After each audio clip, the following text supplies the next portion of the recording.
જેવું વિશ્વનું એક સહકારી મોડલ જે ક્યાંય નથી, એ મોડલનો નફો પણ એમને મળે, ડેરીનો પણ નફો મળે.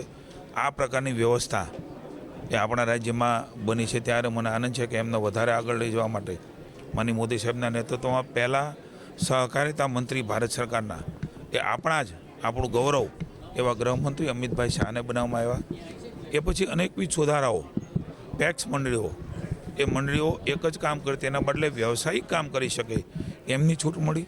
સહકારથી સમૃદ્ધિ આ મંત્ર એ ધરતી ઉપર ઉતારીને એ સહકારને વધારે મજબૂત કરીને એ સહકારી નફો એ સભાસદો સુધી વહેંચાય એ પ્રકારની પ્રવૃત્તિ, સહકારી બેન્કો મજબૂત બને, માઇક્રો ATM એ મંડળીઓમાં સીધા જ આપીને સહકારી બેંકમાં હજારો કરોડ રૂપિયાની થાપણો એ આવે અને સહકારી બેંક સમૃદ્ધ બને, સભાસદોને નફો મળે.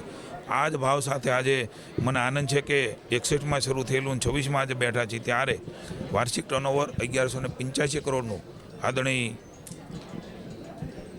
ધામેલિયાજીના નેતૃત્વમાં, ગોરધનભાઈના નેતૃત્વમાં થઈ રહ્યું છે. ભાઈ જયેશભાઈ રાદડિયા, આદરણીય પરસોત્તમભાઈ રૂપાલા, અમૂલ ડેરીના MD ભાઈ શ્રી જયંત મહેતાની વિશેષ ઉપસ્થિતિ, ધારાસભ્ય શ્રી ભાનુબેનની વિશેષ ઉપસ્થિતિમાં આ કાર્યક્રમ યોજાયો.